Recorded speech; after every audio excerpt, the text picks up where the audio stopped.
Hey guys, Sasuke here, and today I'm joined with Gale Wins. He is won the Best of Lillia in Vancouver, top 8 at Excalibur in Pittsburgh, and is a Best of Yasuo player as well. An incredible player and a pillar of the Riftbound community. How's it going, Gale? Hey, yeah, what's up? Just excited to talk to you about Lillia. It feels like you've really defined the meta for Lillia in Unleashed, and really excited to see how it kind of turns out here in Set 4. So let's just hop right into it. Battlefield choices, and if you might make any changes with them. Well, I would like to have Arena's Greatest, but I'm not allowed to anymore because Riot hates fun. So there's no Arena Greatest anymore. We're going to be running basically the same battlefields as before. The Duskro's Lab and Seat of Power are both excellent for Lillia. And I'm currently trying to find the third slot. Right now I'm looking at Ornn's Forge to make the gears cost one less. A little interesting for us because we're able to go first with that and put down the Mask of Foresight and play Lillia on the same turn, which is pretty interesting. So we're looking at that field. Don't know if it'll stay. I kind of want to do more testing with Threshold of the Gray as well. That card is very interesting. Okay, great. Well, I guess let's just talk about some of the key pieces here in the main deck, and why you chose them. Yeah, so the list is basically unchanged from Vancouver for the most part. Lillia got not much in set 4, but what we will get is meta changes. So most of what the deck is now revolved around is based on how the meta is shaping up. Notably, I've changed from Stalwart Poro to Plundering Poro. Stalwart Poro as a 2-drop was most notably in there to block off things like First Mate and Diana Lunari, and I think that those will be a little less represented than what we will see. I think we're going to go into a meta where things like Unchecked Power are going to be a bit more important to have, so we have gone to a Plundering Poro. Plundering Poro helps you ramp to that Unchecked Power a little bit more consistently, a little bit easier. So we're doing that 2-drop, and the only new cards that we've added to the list are going to be Decrees. I only have Decree of Focus in right now, because I'm unsure where Body is landing right now in the meta, but I know that Decree of Focus has felt fantastic into everything that runs Falling Star. So I'm going to keep the Decree of Focus in, and if the meta lands in such a way where Body is still looking pretty good, I'll bring in that Decree of Insight as well. Great. I guess with that in mind, is there any other choices for the side deck that you'd like to go over very briefly? Well, we have 10 cards now, so I got to make 2 extra choices, and those 2 extra choices we're just putting in the Decree. The sideboard, again, remains pretty standard. I'm still doing my very standard when I go first sighting and when I go second sighting. That's why there's a Plundering Poro in the sideboard. When I go first, I bring in that extra one, and when I go second, I bring in an extra Smoke and Mirrors. Very standard for how I like to side in this game. I like to have a first and second plan with my sideboard, just so that the deck itself is more consistent into everything, rather than having silver bullets. Not a huge fan of silver bullets in this game. I don't think they're as effective as they could be. I could be increasing my unchecked power number in the future. I think with the shape of what we're seeing now, it could be pretty potent into a lot of these miracle decks, or I hate using that term. Side tangent. I hate calling all of these miracle decks now.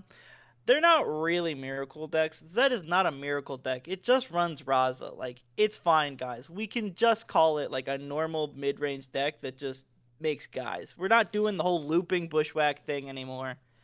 Anyway, I digress.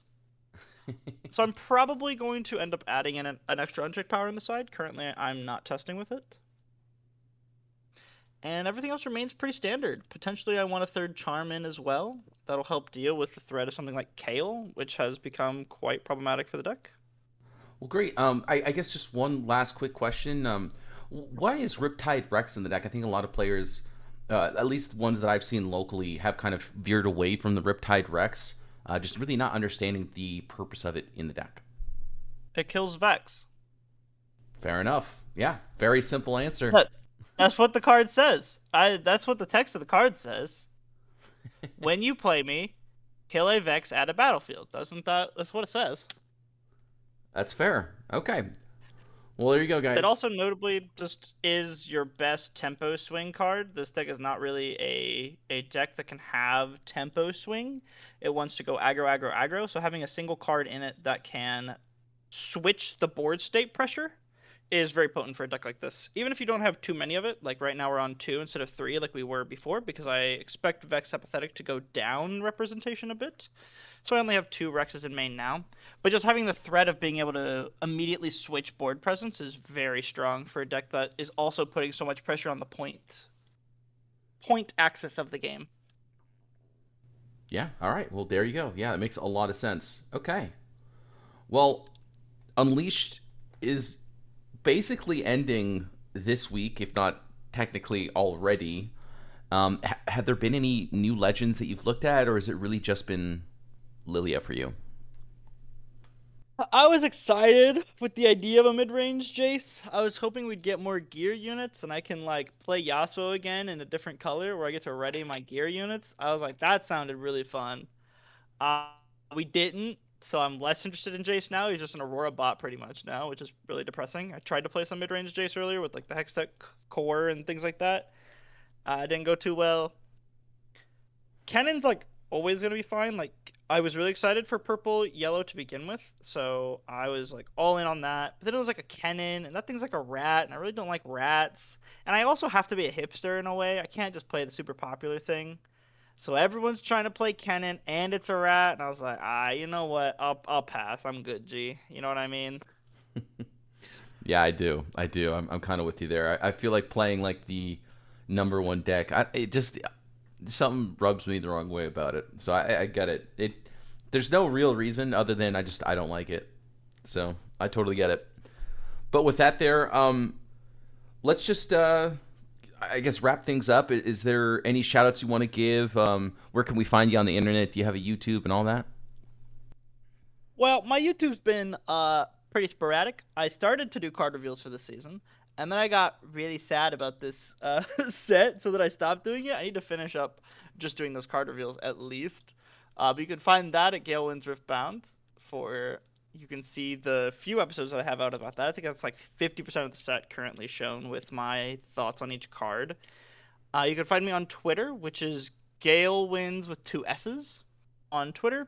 And of course, you can find me on the Metafy. I believe the Lillia guide is on the TSS page. So if you go to the TSS Metafy page, you can find the Lillia guide.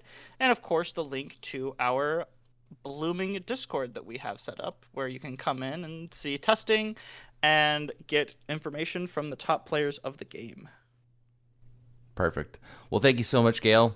With that, guys, we'll send it out and see you on the next one.